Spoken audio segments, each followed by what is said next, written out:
예배 전에 하나님 앞에 우리의 마음을 드리고 오늘 우리의 힘을 다하여 주님을 찬양하기로 또 예배하기로 주님 앞에 다짐하는 기도 같이 올려드리겠습니다. 우리 같이 묵상으로 기도하겠습니다.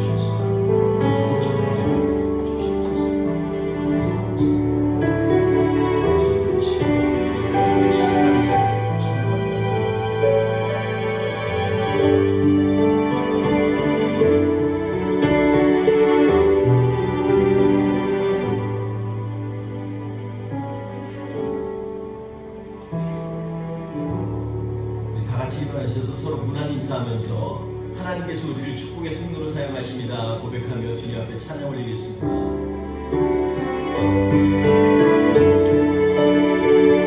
좌우 지체를 위해서 축복하며 주님 앞에 찬양합니다. 당신은 하나님의 언약 안에 있는 축복의 통로입니다. 당신은 하나님의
우리의 하나님이시고 또 우리의 구원자이심을 압니다.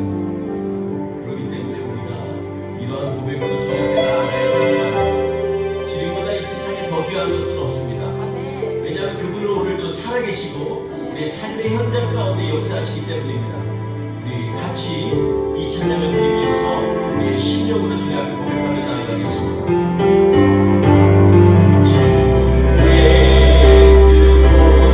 Oh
우리의 생각, 우리의 걱정, 의심 다 내려놓고 오직 주님께 집중하며 찬양을 빌리기를 원합니다. 이 시간에 우리 오직 주의 은혜로 지금 여기에 서 있습니다 고백하면서 우리를 채우신 하나님 기대하면서 주님 오늘 이 예배 가운데 우리로 은혜로 채워 주시옵소서 간절히 사모하며 찬양하겠습니다.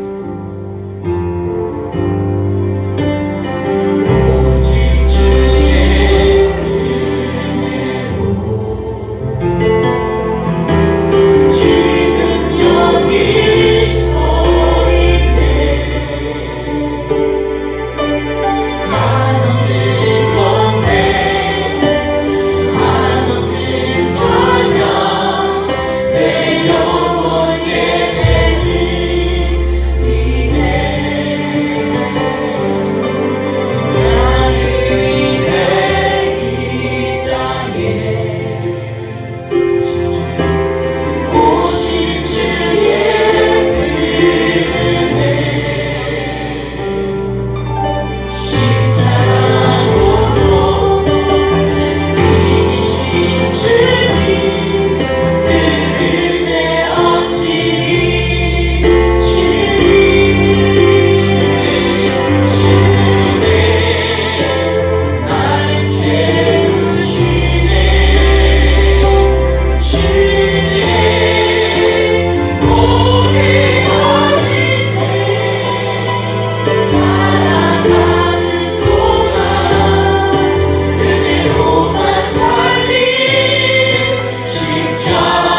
우리의 삶의 존재 이유가 있을까?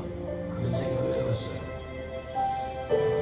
지난주 우리가 말씀 나눈 것처럼 하나님의 큰 은혜는요, 내 무력함이 나에게서 절실하게 느껴지고 나의 나약함이 나를 관통하고 나의 죄악 때문에 고개를 못 들 정도로 하나님 앞에 간절할 때, 그때 우리에게 주님이 주시는 은혜는 정말로 큰 은혜입니다.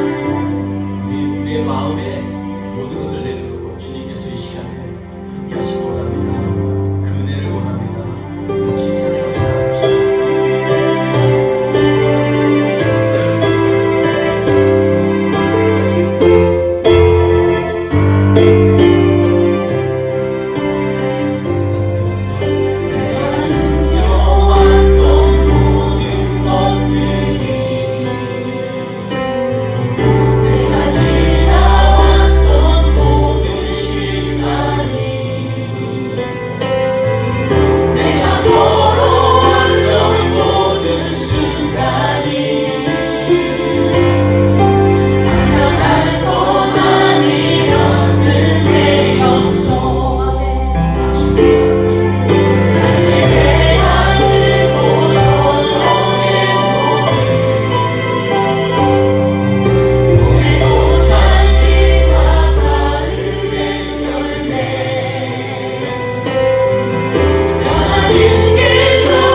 오직 우리가 정말 먼지처럼 작다라는 것이 고백되어지면요, 모든 것에 있어서 풍성한 하나님의 은혜와 감사를 느끼게 됩니다. 사실 우리가 조금 한 발만 더 앞으로 나아가면 그 은혜를 맛볼 수 있는데 그러지 못하고 주저하는 우리의 삶의 자리를 보게 됩니다. 이 시간에 주님, 저 아무것도 없어요. 주님, 제 이름은 사실 별거 아닙니다. 내가 여태껏 쌓아왔던 건 아무것도 아닙니다. 주님, 이 시간에 온전히 주님 앞에 드리는 예배 가운데 오직 주님만 드러나게 하옵소서. 우리 같이 고백하며 이 찬양을 주님 앞에 올리겠습니다. 무명이어도 공허하지 않는 무명이어도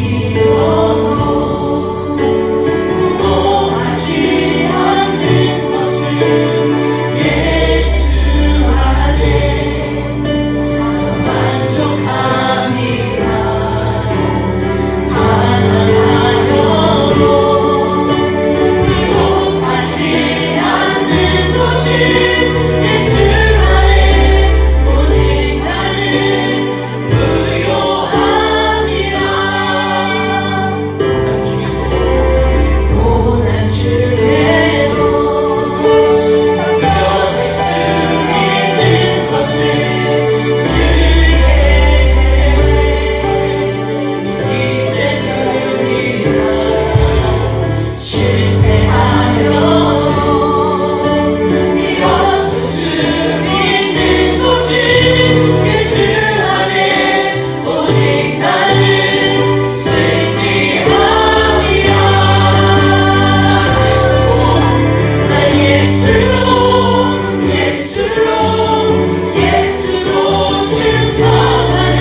클림을 이 시간에 고백합니다.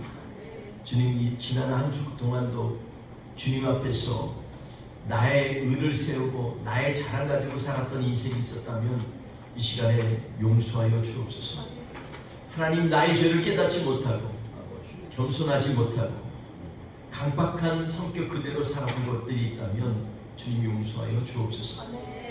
하나님, 내 이웃과 형제와 가족과 또 우리 안에 공동체 안에서 마음에 상함을 주거나 아픔을 준 그러한 기억이 있다면 주님 이 시간에 회개케 하옵소서. 온전히 우리 주님만 영광받아 주시옵소서. 예배를 온전히 드리오며 예수님의 이름으로 기도합니다. 아멘. 우리 다 같이 사도신경으로 신앙 고백하시겠습니다. 나는 전능하신 아버지 하나님 천지의 창조주를 믿습니다. 나는 그의 유일하신 아들 우리 주 예수 그리스도를 믿습니다.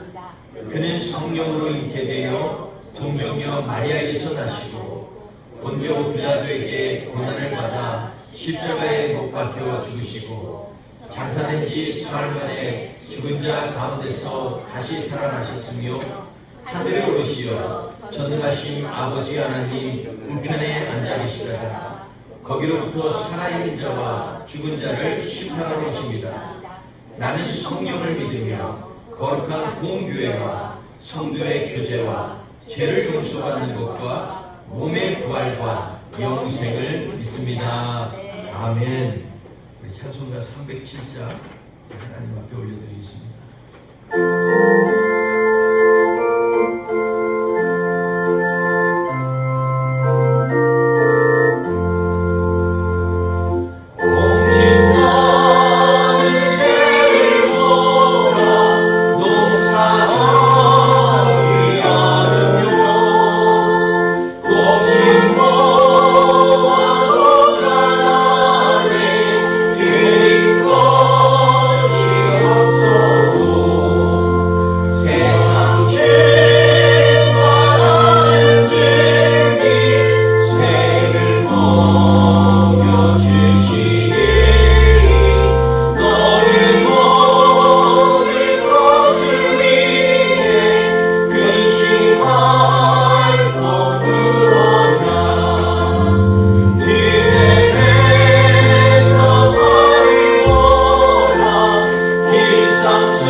20절에서 25절 말씀입니다. 함께 봉독합니다. 유다와 이스라엘의 인구가 바닷가의 모래같이 많게 되며 먹고 마시며 즐거워하였으며 솔로몬이 그 강에서부터 블레셋 사람의 땅에 이르기까지와 애굽 지경에 미치기까지 모든 나라를 다스림으로 솔로몬이 사는 동안에 그 나라들이 조공을 바쳐 섬겼더라. 솔로몬의 하루의 음식물은 가는 밀가루가 30고루요 굵은 밀가루가 60고루요 살찐 소가 10마리요 초장류의 소가 20마리요 양이 100마리 그 외에 숫사슴과 노루와 암사슴과 살찐 새들이 있더라. 솔로몬이 그 강 건너편에 딥사에서부터 가사에까지 모두 그 강 건너편의 왕을 모두 다스림으로 그가 사방에 둘린 민족과 평화를 누렸으니 솔로몬이 사는 동안에 유다와 이스라엘이 단에서부터 브엘사바에 이르기까지 각기 포도나무 아래와 무화과 나무 아래에서 평안히 살았더라. 아멘. 오늘 이보은 집사님 광고하신 대로 다음 주에 또 우리 성경 통독이 있습니다. 계속해서 말씀에 집중하여서 이 통독을 통해서 하나님 앞에 다시 한번 말씀에 대면하는 그러한 시간이 되시기를 주의 이름으로 축원드립니다. 저녁에 샌드위치도 줍니다. 그래서 꼭 오셔서 같이 교제하고 즐겁게 하나님 말씀 은혜로 나누는 시간 됐으면 좋겠습니다. 오늘 말씀을 같이 좀 나누겠습니다. 오늘 말씀은 짝퉁스러운 행복이라는 제목으로 하나님의 말씀을 나누려고 합니다. 여러분 우리 옆 사람한테 한번 인사하면서 제일 찔리는 게 옆 사람이죠. 당신은 행복합니까? 이렇게 한번 인사하겠습니다. 당신은 행복합니까? 예. 감사합니다. 제가 태국에 갔더니요. 태국에는 사람들이 짝퉁 천국이라고 얘기합니다. 온갖 유명 메이커를 하나씩 다 들고 다닙니다. 그분들의 월급을 보면 적게 받은 사람은 대졸 직원이 한 우리로 막 보면 한 400불 뭐 이 정도 수준밖에 안 돼요. 그것도 방콕에 한해서 지금 가장 중심지인 방콕을 두고 얘기하면 그 정도입니다. 400불에서 많게는 한 600불까지 이렇게 받는다고 합니다. 그런데 보면 다들 감히 볼 수 없는 그런 메이커들을 메고 다닙니다. 그래서 아니 여기는 도대체 이렇게 돈이 많은 나라인가? 막 이렇게 갸우뚱거릴 때가 있어요. 그런데 시내 중심지에 한 번은 저희 후배 목사님이 그곳에서 한인교회 목회를 하는데 그 목사님이 한 번은 시내 중심에 있는 커피숍을 데려갔습니다. 벌써 들어가는데 느낌이 달라요. 너무 좋더라고요.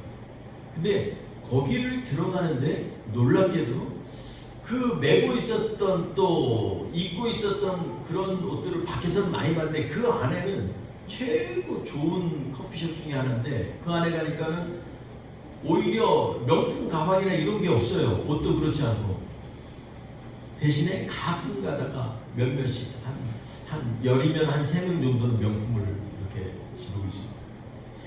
제가 나중에 한번 생각해 봤어요. 그 목사님한테도 제가 물으면서 아니 어떻게 밖에서는 명품이 많은데 왜 안에는 이렇게 없습니까? 그랬더니 목사님 얘기가 사람들이 명품 있는 데 가면은 진품과 짝퉁을 다 안 되는 거예요. 그러니까 짝퉁을 맨 사람들이 일부러 그런 데서 만나게 약속하면 짝퉁 안 입고 그냥 평범한 옷을 입고 가는 거예요. 왜냐하면 더 창피를 당하니까. 우리의 인생에 있어서도 행복 가운데도 진품 행복이 있고 짝퉁 행복이 있습니다. 우리 오늘 본문 말씀을 묵상하면서 저는 짝퉁 행복이 무엇인지에 대해서 한번 점검해 보면서 우리가 추구해야 될 진짜 행복이 무엇인지 다시 한번 점검하고 또 묵상하면서 하나님 앞에 결단하는 시간이 되시길 주의 이름으로 축원드리겠습니다. 오늘 본문 말씀 20절에서 25절 말씀 가운데 보면 다윗이요 이 솔로몬에게 얘기했던 것처럼 또 솔로몬이 지난 열왕기상 3장에서 얘기한 것처럼 다윗을 어떻게 이해했다 그랬죠? 다윗은요 성실하고 공의롭고 정직하다 그렇기 때문에 하나님이 큰 은혜를 베푸셨다 이렇게 이해를 했습니다. 여러분, 큰 은혜가 임하면은 공동체나 어느 나라든지 크게 발전되고 부흥되고 행복지수가 높고 막 으쌰으쌰하게 되면요, 좀 실수하고 잘못된 거 이런 게 다 가려져요. 그래서 그냥 다들 뭐 잘 돌아간다 이렇게 생각을 합니다. 그런데 어려운 일이 생기면요, 그런 것들이 다 드러나게 되는 거예요.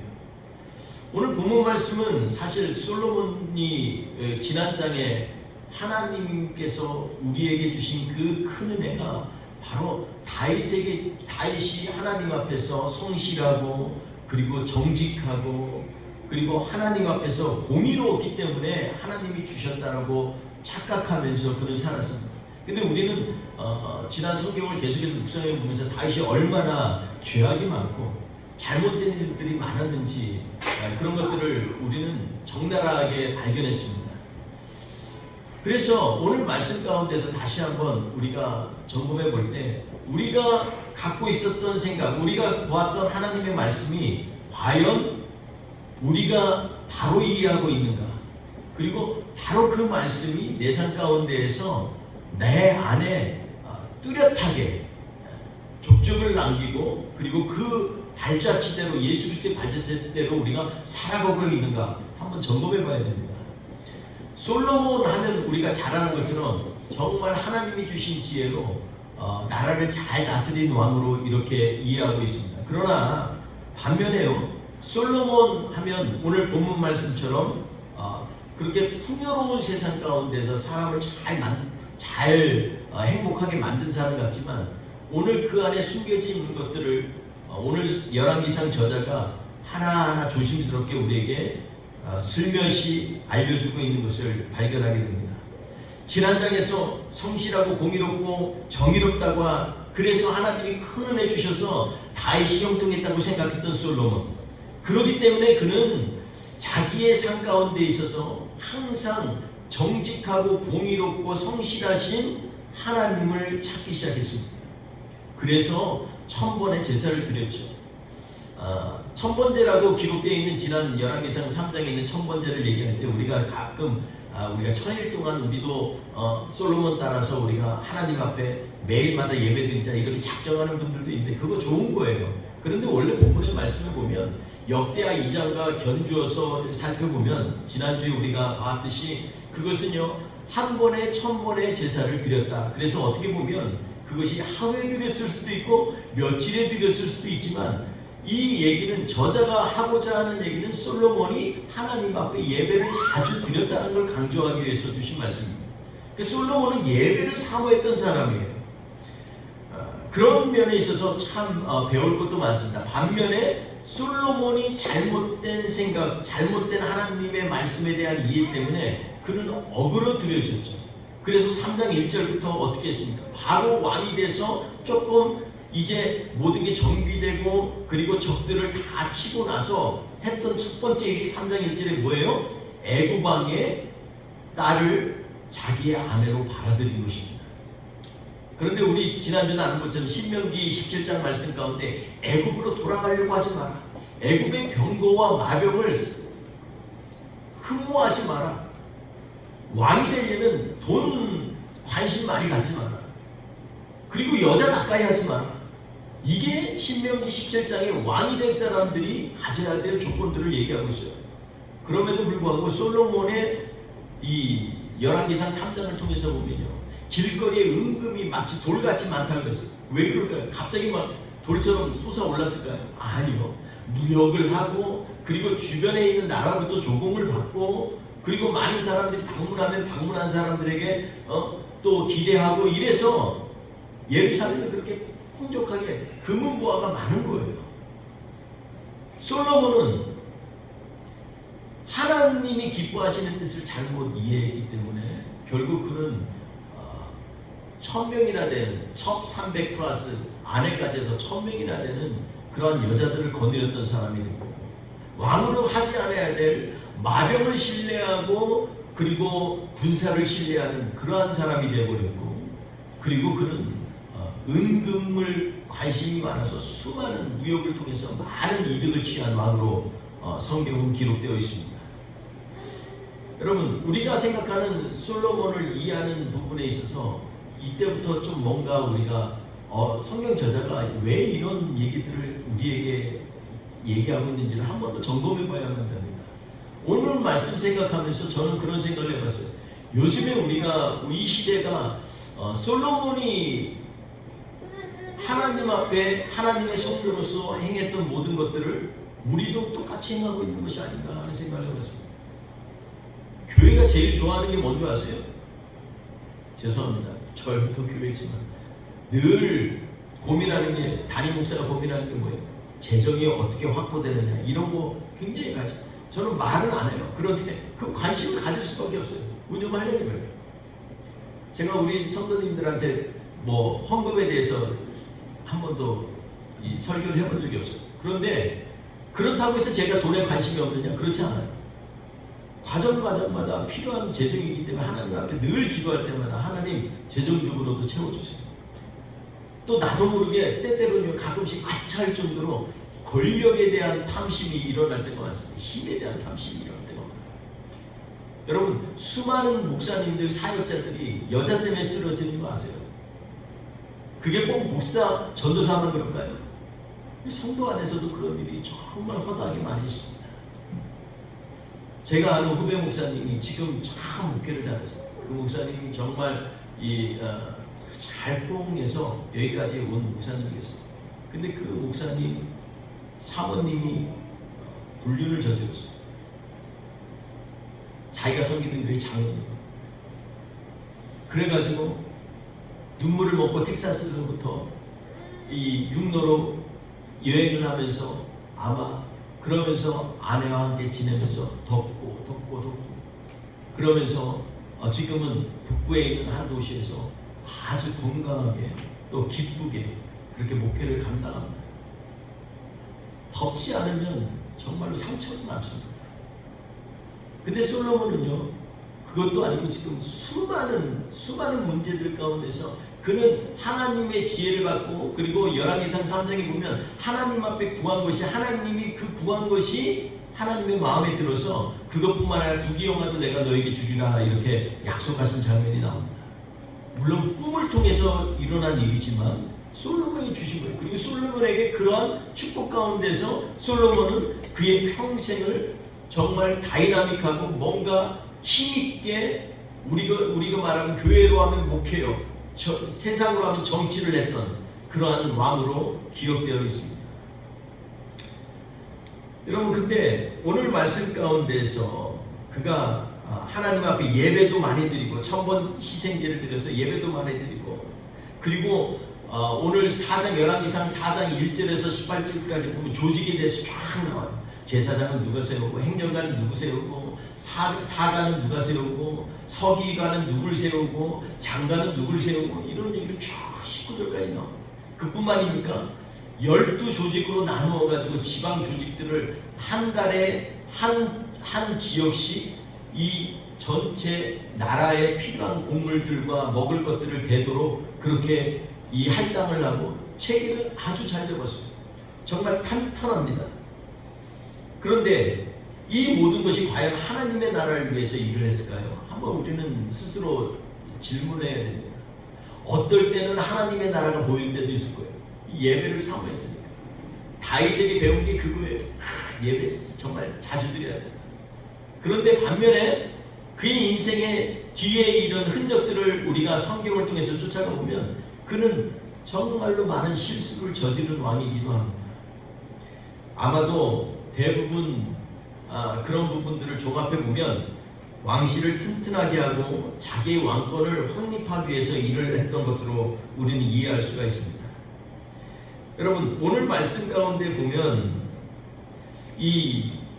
그 가운데에서 우리가 20절에서 25절 말씀 좀 잠깐 띄워줄까요? 오늘 본문 말씀 보면은요, 거기에 보면 솔로몬 때의 그 20절부터 쭉 보면 이 이스라엘 인구, 유다 인구가요, 바다의 모래알 같이 많다고 이렇게 기록되어 있어요. 얼마나 많지. 그런데 그렇게 되매 먹고 마시기를 즐거워하였으며 이렇게 얘기합니다. 여러분, 여기서 먹고 마시기를 즐거워한 사람이 누구예요? 이스라엘 백성이에요? 아니면 솔로몬과 그 측근이에요? 한글 본문에는 기록되어 있지 않지만 먹고 즐기고 먹고 마시고 즐겼던 것은요, 솔로몬과 그 측근에 있는 사람들입니다. 백성들이 많아짐에 그렇게 했다는 거예요. 솔로몬이 그 강에서부터 그리고 애굽에 이르기까지 그리고 블레셋 강변에 이르기까지 거기까지 모든 나라를 다스려서 그 사는 동안에 평안했다, 이렇게 성경은 또 기록하고 있습니다. 왜냐하면 그들이 공물을 다 바치고 조공을 바쳤다라고 기록되어 있습니다. 솔로몬이 하루의 음식에 대해서도 쭉 얘기를 하고 있습니다. 22절 이하에 보면 그 음식이요 대단합니다. 보면 거기에 보면 밀가루가 39고 그리고 붉은 밀가루가 69고, 이 한 고가요 보면 쌀로 말하면 한 가마니 하고도 한 2말 정도 됩니다. 그러니까 이 전체 90고라는 것은 하루에 얼마냐면 약 110가마니에서 120가마니의 이 밀가루의 양입니다. 어마어마한 양입니다. 이렇게 많은 양들을 갖다가 가지고서 먹을 만큼, 그래서 그 당시에 고고학자들 얘기할 때 보통 한 15,000명에서 32,000명 사이에 그 당시에 솔로몬의 신하가 있었고, 그들을 먹인 얘기를 지금 본문에서 얘기하고 있다, 이렇게 얘기합니다. 아무리 위가 커도 뭐 한 마리를 먹겠어요? 안 먹죠. 그런데 그렇게 했다는 것입니다. 여기에서 우리는 주목해야 될 제목, 그 말씀이 있습니다. 거기 뭐라고 얘기하냐면 여기에서 20절에 먹고 마시며 즐거워하더니 이렇게 얘기하고 있습니다. 즐거워했다. 먹고 마시고 즐거워했다. 이 말 어디서 많이 들은 말 아닙니까? 누가복음 12장 16절에서 21절 말씀을 보면요, 거기에 이 예수님에게 책망받은 사람 얘기하고 똑같습니다. 예수님이 비유를 들면서 얘기를 했어요. 누가복음 12장 16절에서 21절 말씀인데, 그 가운데 비유를 들면서 뭐라고 얘기했냐면, 그 한 부자가 있는데 그 밭에 소출이 많아가지고서 심중에 뭐라고 하냐면, 우리가 좀 더 내가 이 곡식 좀 더 저장하라, 더 많이 해야겠다, 이렇게 얘기합니다.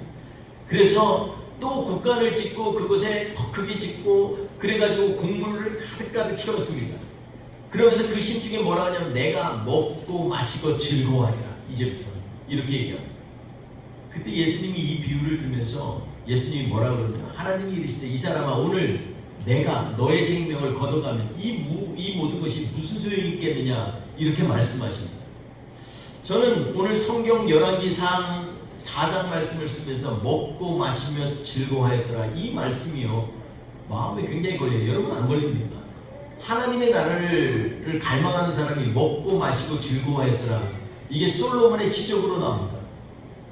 이 얘기는 들을 게 있는 자는 듣게 됩니다. 이게 하나님의 뜻이 아닌데, 이게 느껴지는 거예요. 그런데 우리도 모르게 우리는 자꾸 솔로몬을 얘기하면서 하나님이 축복하셔서, 하나님이 지혜 주셔서 이렇게 수많은 것들을 갖고 있으니까 먹고 마시고 즐거워하였더라, 이게 얼마나 축복된 것이냐, 이렇게 해석을 하게 됩니다. 그런데 예수님은 그렇게 얘기한 적이 한 번도 없으세요.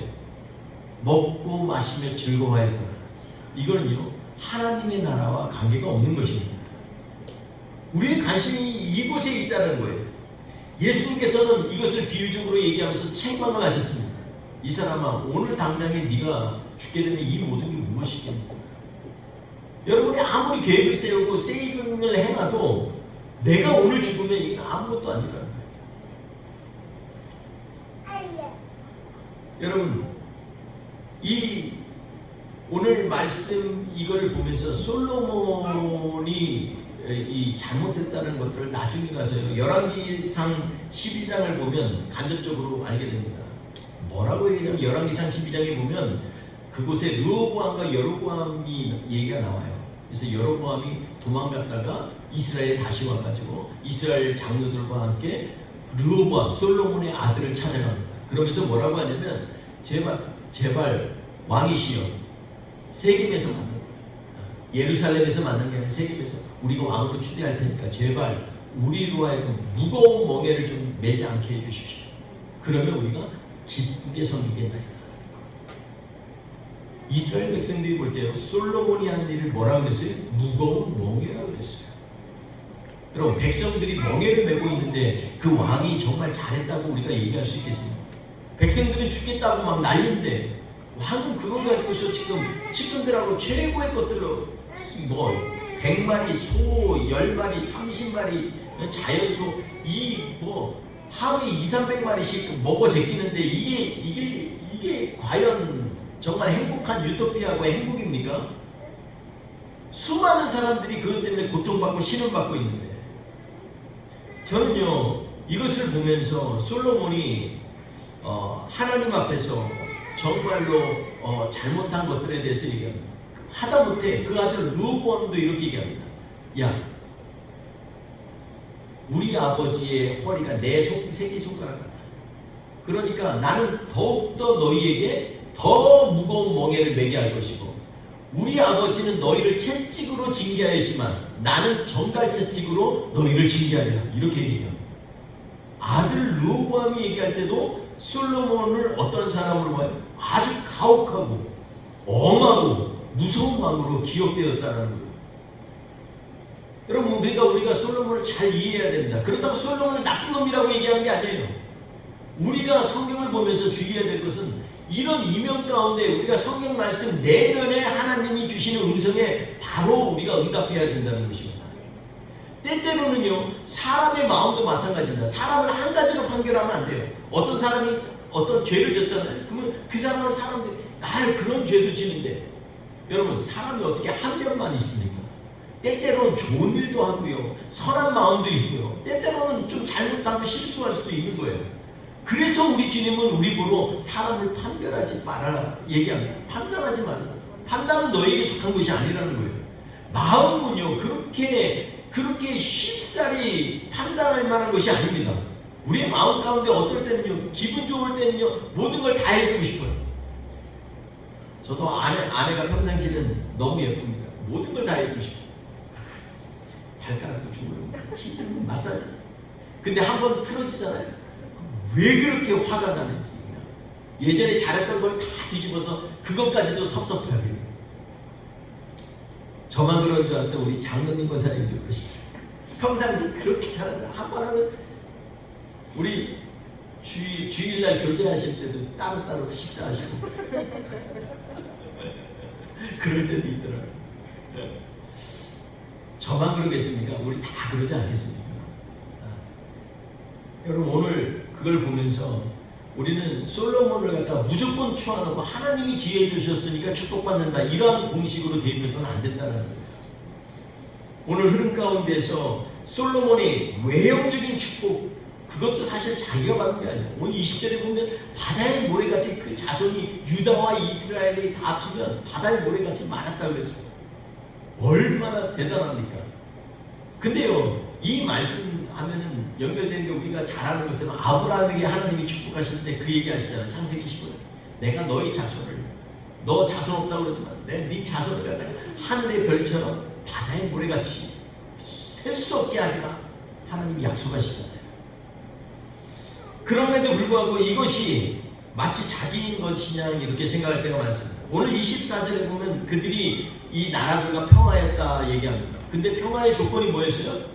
후반에 성경을 읽어보면요, 솔로몬이요 그 가운데 4만이나 되는 이 마병들을 키우고 수많은 이 말들을 갖다가 가지고 있고, 이러한 군사력으로 억제하는 거예요. 그러니까 그들이 화평한 것처럼 보이는 거예요. 짝퉁입니다. 짝퉁. 진짜 화평이 아니에요. 백성들을 사랑한다, 하나님의 사랑을 보자고 하지만, 그러나 실제로는 하나님의 사랑을 발견하지 못하는 우리의 삶을 보게 됩니다. 25절에 평안히 살았더라 이렇게 얘기하지만 실제로 평안하지 않았던 것입니다. 여러분, 그러면 우리 다 이 솔로몬이 봐도 참된 지혜는 도대체 뭘까요? 아무리 그가 오늘 후반부에 30절 이하에 보면 잠언을 3천이나 짓고 노래를 1005편이나 짓고, 그리고 백향록과 그리고 우슬초가 무엇인지부터 다 설명할 수 있는 지혜를 가졌다고 그랬습니다. 여러분, 상징적으로 백향록은 무슨 재료입니까? 성전과 하나님의 예배 초소 성전과 그리고 궁전을 만드는 기본이 되는 아주 아름다운 재질입니다. 우슬처럼 뭡니까? 하나님 앞에 제사 드릴 때 반드시 필요한 것이에요. 그래서 그걸로 정결케 하는 데를 쓰는 거예요. 이 모든 것까지도 다 빠삭하게 솔로몬은 알았어요. 다시 말해서 예배도 자주 드리고 예배가 무엇인지 정의하라고 하면 최고의 신학자처럼 착착착착 1, 2, 3, 4, 5, 6, 7 다 얘기하고, 그리고 하나님 앞에서 어떻게 하나님의 나라를 이끌어 나갈지 지혜는 다 알았다는 것입니다. 그런데 이것을 오늘 본문 말씀을 종합해 보면 이것이 참된 지혜는 아니라는 것을 우리는 알 수가 있습니다. 여러분, 우리 오늘 결론적으로 저는 참된 지혜가 무엇인지에 대해서 얘기를 하면서 우리의 감사가 어디에서부터 나와야 되는지를 다시 한번 점검해 보고자 합니다. 여러분, 지혜는요, 성경에 보면 누가복음 7장에 보면 19절에 지혜는 자기의 모든 자녀로 인하여 옳다함을 받느니라 이렇게 말씀하고 있습니다. 누가복음 7장 31절에서 35절을 한번 보면은요, PPT 한번 띄워볼까요? 네, 여기 보면은 이 비유를 예수님이 하면서 아이들이 장터에서 놀다가 그들이요 피리를 불어도 춤을 추지 아니하고 그들이 곡을 내도 아파하지 아니하였다 이렇게 얘기합니다. 울지도 않았다라는 것이죠. 하나님이 우리에게 주시는 기쁨의 자리를 주셨는데도 불구하고 그것에 대해 감사하지 못하고, 우리가 아파하는 것을 우리는 아파하지도 못하는 그러한 삶을 살았다는 거예요. 이 얘기를 하면서 뭐라고 얘기냐면 지혜는 자기의 모든 자녀로 인하여 옳다함을 얻느니라 이렇게 얘기합니다. 여러분, 여기에서 이 자기의 모든 자녀로 인하여 옳다함을 받는 게 지혜라고 그랬는데, 지혜는 뭐예요? 그러면 뭐가 지혜입니까? 그렇죠. 오늘 말씀에 보면 지혜는요, 아이들이 장태 앉아서 서로 부르는데 그 자리에 가는 것이 지혜입니다. 하나님의 말씀이 있는 곳에 가는 것이 지혜예요. 하나님이 아파하는 곳에 우리의 마음을 두는 것이 지혜예요. 하나님의 사랑이 있는 곳에 우리가 머무는 것이 지혜예요. 그런데 그러지 못하고 사는 우리의 인생을 바라보면서 성경은 뭐라고 하냐면 지혜는 자기의 모든 자녀로 인하여 옳다함을 받으리라 예수님이 이렇게 말씀하셨습니다. 예수님을 추적하면서 예수님이 기뻐하실 자리와 아파할 자리를 우리도 판단하고 분별하면서 그 자리에 동참하는 것이 지혜라는 것입니다. 아멘. 여러분, 마태복음 11장에 보면은요, 지혜는 그 행한 일로 인하여 옳다함을 받느니라 이렇게 말씀하고 있습니다. 여러분, 마가복음 11장에 보면은요, 마가복음 11장 1절에서 19절 말씀이 긴데 1절하고 19절 마가복음에 있는 말씀을 보면 어떤 말씀이냐면, 예수님께서요, 마태복음 11장에 보면 1절에 보면 예수님께서 내가 지금 가서 가르치고 전도하려고 했다라고 얘기합니다. 여러분, 예수님은요, 그 행한 일로 하여금 옳다함을 받는 지혜는 바로 예수님이 하신 일들을 따르는 것이에요. 우리가 예수님처럼 가서 전도하고 예수님처럼 가서 필요한 곳에 내가 그곳에 있는 것, 이것이 바로 지혜라는 것입니다. 사랑하는 성도 여러분, 지혜는 들음에서 생긴다라는 영국의 속담이 있습니다. 후회는 말에서 생긴다 얘기를 합니다.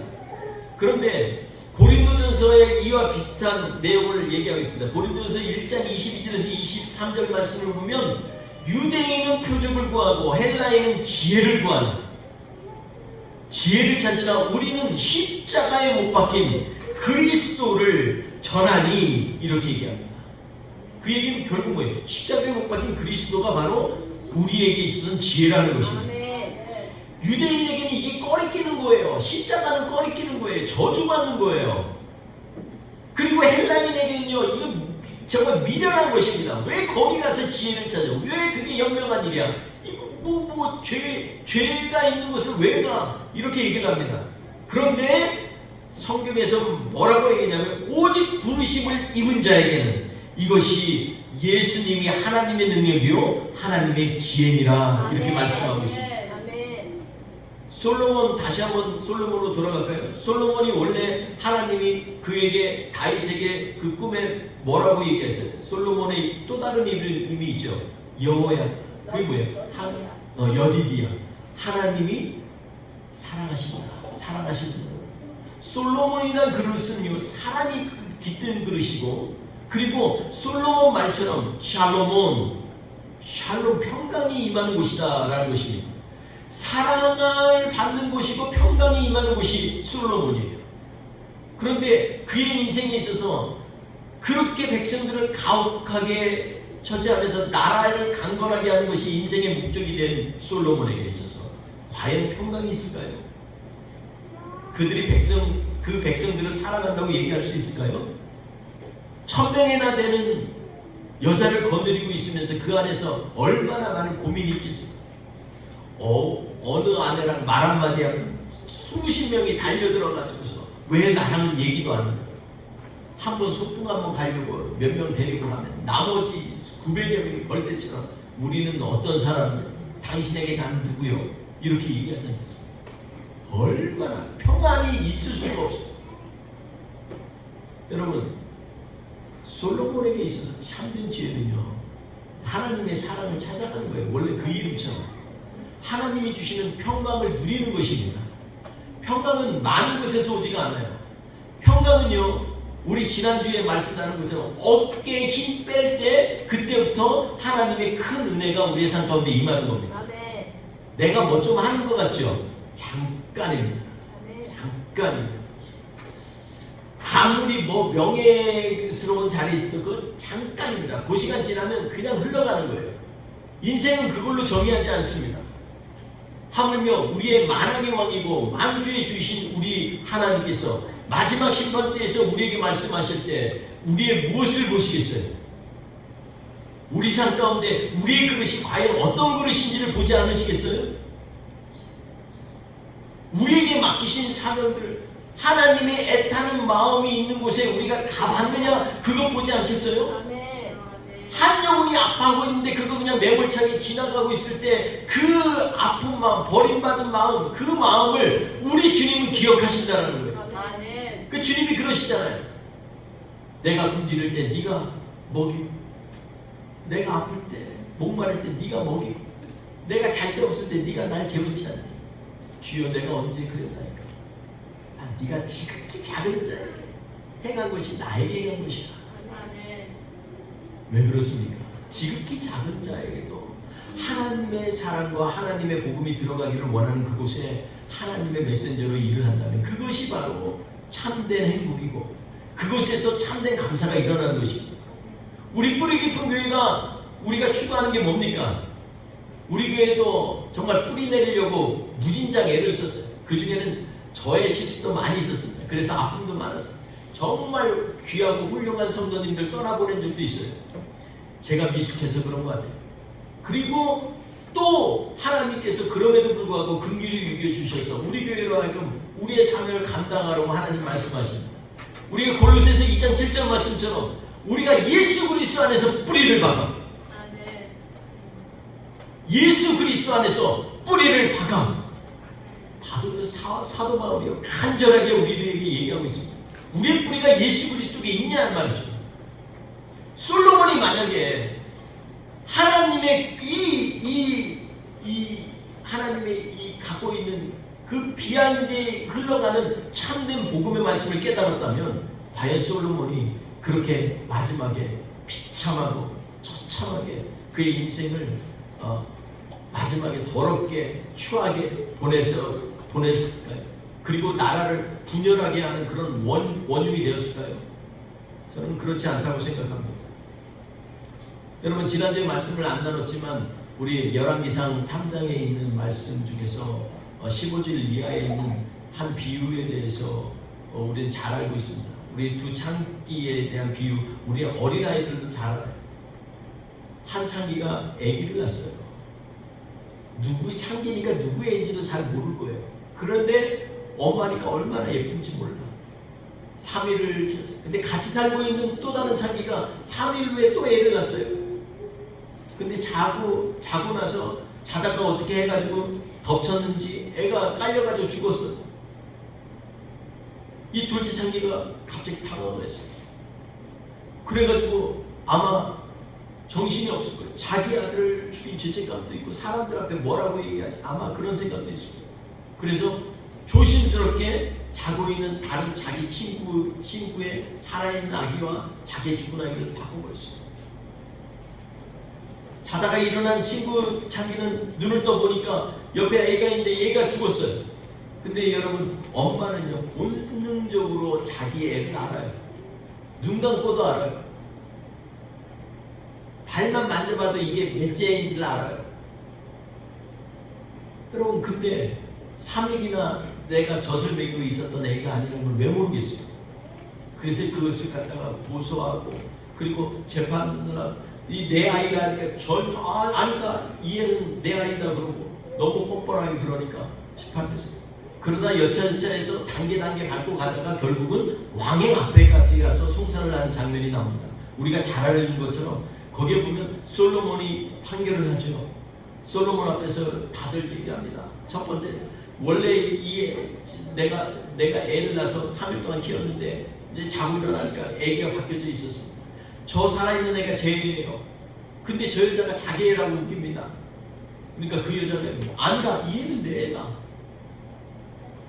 그때 솔로몬이 판결을 하죠. 그래? 너희 둘 다 니네 애라느냐? 그러면 칼을 가져와라. 둘로 정확히 잘라서 나눠줘라. 이렇게 얘기합니다. 그때 마음에 불타는 듯한 진짜 생모가 마음에 불이 타는 것 같아서 아닙니다. 저 아이를 그냥 저 여인에게 주소서. 내가 안 가도 됩니다. 그렇게 얘기합니다. 부모의 정은 그런 거죠. 근데요, 여러분, 열왕기상 3장 말씀에 보면 그것이 갖다가 이게 자연스러운 스토리일까요? 지금 열왕기상 3장에 뭐 하나님이 은혜 주시고 막 그 가운데서 지혜를 받고 이랬는데 해필이면 수많은 솔로몬의 지혜를 얘기하는데 이 비유가 생뚱맞게 칼로 갖다가 아이를 갈르라고 하는 그 비유를 들었어요. 왜 그럴까요? 저는요, 그 말씀을 들으면서 바로 이 말씀은 우리에게 주시는 말씀이 아닌가 하는 생각을 해봤습니다. 여러분, 주인공 창기는 분명히 살았는데 죽은 것 같이 되어버린 인생을 얘기합니다. 이 일이 실제로 있었지만 이것을 굳이 한 가지 예화를 들면서 성경 기자가 얘기했을 때 우리는 이 두 창기가 과연 어떤 의미인가 한번 되새겨봐야 돼요. 거짓말한 창기는요, 죽이고도 살았다고 포장하는 그러한 삶을 얘기합니다. 사실 둘 다 죄인이에요. 둘 다 이름이 창기잖아요. 더러운 일을 하는 여인들이잖아요. 죄인들입니다. 그런데 한 사람은 살아있는 복음을 가지고도 죽은 것 같이 지내고 있는 그러한 사람들이 있어요. 예수 믿는 사람들 중에서도 복음에 대해서 깨달았는데도 마치 죽은 자처럼 잠잠고 있는 사람들이 있어요. 다른 한편으로는 복음을 알지도 못하는데 마치 아는 것처럼 이렇게 지내는 사람도 있어요. 교회도 보면 그렇게 포장하는 사람들이 있어요. 예수님이 누군지 마음으로 와서 깨닫고 믿어지지 않는데 그냥 사회생활 하려고 교회 나오는 사람들도 있어요. 어떤 사람들은요, 하나님 앞에 깨달았어요. 하나님 정말 주님이 우리의 주인이시군요. 깨달았어요. 그런데 잠잠고 사는 사람들이 있어요. 그 복음의 은혜를 누리지 못하고 사는 삶이 살고 있다는 거죠. 여러분, 저는 이 말씀이 우리 교회에게 행하는 하나님의 음성이라고 저는 믿습니다. 여러분, 도대체 어느 삶을 살고 있습니까? 하나님이 주신 복음을 깨달아서 감격한 적이 있습니까? 그런데 오늘도 나는 복음에 대해서 냉랭하고 하나님이 주신 복된 말씀에 대해서 감사가 넘치지 못하는 인생을 살고 있습니까? 시간이 지나니까 그거는 처음 예수 믿을 때 하는 거야. 그러고 지금은 그냥 예배 잘 참석하고 교회 행사 잘하고 열심히 내서 다니면 돼. 이렇게 사는 사람, 그런 삶을 살고 있습니까? 우리 하나님은요, 둘 다 죄인이라고 얘기를 합니다. 그럼에도 불구하고 그 가운데서 다시금 생명을 갈망하고 생명을 찾아가는 여인을 향해서 죄인이지만 의로운 죄인이라고 얘기합니다. 이제는 더 이상 너의 죄가 너희 것이 아니라고 얘기합니다. 로마서 5장에 보면 뭐라고 말씀하냐면 예수 그리스도의 피로 말미암아 너희를 의롭게 여기셨다 하나님 말씀하고 계십니다. 그 얘기만 들으면 얼마나 설렙니까? 그런데 우리는 아직도 그 예수 그리스도가 이 음성을 들어도 예수님이라는 말이 나와도 이제는 더 이상 내 마음이 뜨거워지지 않는 그러한 삶을 살고 있는 것은 아닌가 생각을 해봐야 됩니다. 오늘 우리 주님은 말씀합니다. 하나님과 함께 화평을 누리자. 로마서 5장에 보면 하나님과 함께 화평을 누리자. 그리고 하나님 앞에 즐거워하느니라. 화평을 누리는 것과 즐거워하는 게 같이 가는 거예요. 여러분, 돈이 많아서, 여자가 많아서, 내가 지위가 있어서 힘이 세서 그래서 화평한 게 아니고, 즐거워하는 게 아니고 여호와로 말미암아 즐거워한다는 것입니다. 여러분, 우리가 로마서 5장에 보면 소망의 사람들에 대해서 얘기합니다. 니네가 비록 환난을 받으나 즐거워하느니라. 왜냐하면 환난은 인내를, 인내는 연단을, 연단은 소망을 이루게 하시는 줄 알기 때문이다 말씀합니다. 아멘. 여러분, 이게 사실은요, 우리 모든 사람에게 대하는 게 아니에요. 예수 믿는 사람에게 있는 얘기입니다. 세상 사람들이 환난 당하면은 그때 인내합니까? 환난을 피하려고 하죠. 나는 왜 이래서 불평하고 불만하죠. 근데 하나님 믿는 사람은 그게 아니에요. 환난은 반드시 인내를 내오게 됩니다. 왜 그렇습니까? 환난 받을 때 우리의 눈이 어디를 향해요? 예수 그리스도의 십자가를 향하기 때문에 그래요. 주님은 나를 위해서 십자가도 지셨는데 내가 이까짓 것. 그러니까 자꾸 인내하게 되는 거야. 하루 인내하고 이틀 인내하고 3일 인내하고 계속 인내하게 되는 거야. 인내하다 보니까 나도 모르게 내가 훈련이 돼버려요. 훈련이 되니까 내가 잘나서 성격이 좋은 게 아니에요. 보통 예수 믿는 사람이 성격 좋은 거냐 한 가지밖에 없어요. 예수님 때문에 성격이 좋아지는 거예요. 왜냐하면 연단 받으니까 연단 자체를 갖다가 속상해하고 아파하고 막 좌절하는 것이 아니라 연단할 때마다 기대가 돼. 우리 주님이 그 다음에 무엇을 하실지. 그러니까 연단이 나오는 거예요. 그리고 연단을 받는 사람들에게 오는 것이 있어요. 우리 주님의 소망이 있는 거예요. 그러니까 이 소망에 참여하는 사람들은요, 감사가 넘치게 되는 거예요. 예수 안에 뿌리를 박아 감사가 넘치게 하라. 우리 교회가 맨날 주구장창 주장하는 거 아닙니까? 예수 안에 뿌리 박으면요, 감사가 넘치게 되어 있습니다. 사랑하는 성도 여러분, 오늘 말씀 보면서요, 저는 다시 한번 우리 짝퉁 행복을 찾는 그러한 사람들이 아니라 진짜 하나님 안에서 하나님을 만난 사람들은요, 하나님 때문에 설레이고 하나님 때문에 행복해집니다.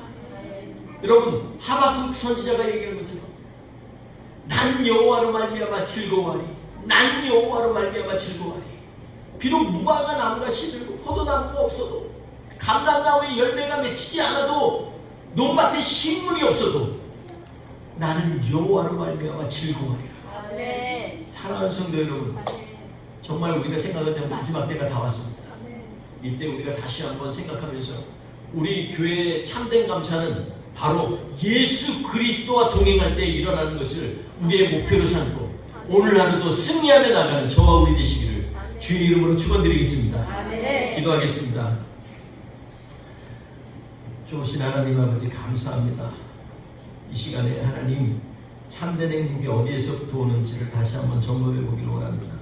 수많은 지혜의 응답을 받았던 솔로몬조차도 그가 하나님의 말씀을 바로 이해하지 못하니까 엉뚱한 데서 하나님의 큰 은혜를 기대하고, 그래서 마치 하나님이 주신 것이 당연한 것처럼 세상에 신음하고 아파하는 백성들과 이웃 나라들의 조공을 가지고 매일마다 수백 마리의 동물들을 섭취해 먹고 백가마가 넘는 그런 밀가루를 가지고서 만난 떡을 만들어 먹을 때 많은 사람들이 신음하고 있습니다.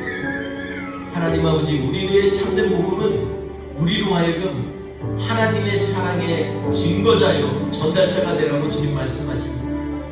이 시간에 하나님 아버지, 다시 한번 우리의 마음을 주님 앞에 내려놓게 하여 주옵소서. 우리 같이 통성으로 한번 기도하겠습니다. 이 시간에 오직 주님 주님의 은혜로 살겠습니다. 여태껏 내 힘으로, 내 능력으로, 내 자랑으로 살고 있으면 주님 용서해 주옵소서.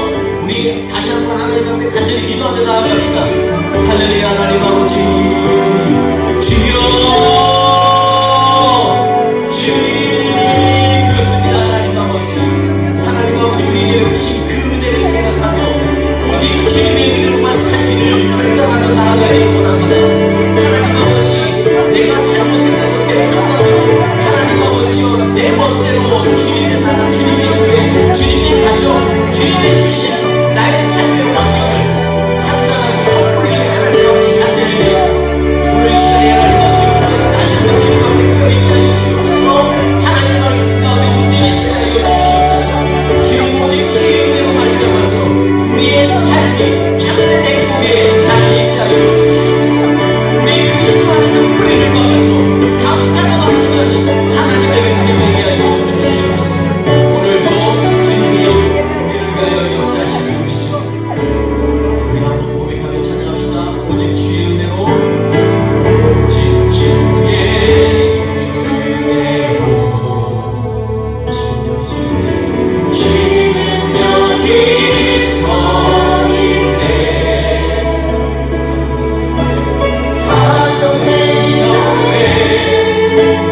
한없는 찬양 내 영혼 예배 드리네. 나를 위해 이 땅에 오신 주의 은혜, 십자가 못 이기신 주님, 그 은혜 없이 주님, 주님 날 세우시네. 주님 오래 하시네. 사랑하는 동안 은혜로만 살리 십자가 은혜로. 주신 하나님 아버지 참 감사합니다. 주님, 오직 주의 은혜로 우리 여기까지 왔습니다. 그러나 여기서 멈추지 않게 하여 주옵소서. 하나님, 우리가 생각하는 그러한 하나님이 베푸신 그 은혜보다 세상의 환경이나 나의 자랑이나 나의 갖고 있는 것에 중심을 두지 않게 하여 주옵소서. 다시 한번 예수님 생각하면서 주님이 지으신, 짊어지신 그 십자가를 바라보면서 오늘 하루도 우리 안에 참된 감사가 넘치는 복된 절기 되게 하여 주시옵소서. 오늘도 주님 앞에 마음을 드리고 정성을 드리고 기도를 드리고, 그리고 주님 앞에 우리의 적은 것도 드렸습니다. 드린 손길들 위해 하나님께서 은혜를 베푸시고 하늘로부터는 신령한 은혜와 기름진 것들로 채워 주옵소서. 이 한 주도 주님의 은혜로 말미암아 진정한 행복을 느끼며 감사하는 우리의 삶이 되게 하여 주옵소서. 감사드리고 예수님의 이름으로 기도합니다. 지금은 우리 주 예수 그리스도의 은혜와 아버지 하나님의 극진하신 사랑하신 분, 성령님의 교제하시고 교통하심이 이 시간에 하나님 앞에서 다시 한번 우리의 삶을 내려놓고 오직 주님의 은혜를 쫓기로 결단하는 하나님의 백성들 머리머리 위에 지금부터 영원토록 함께 하시기를 간절히 축원하옵나이다. 아멘.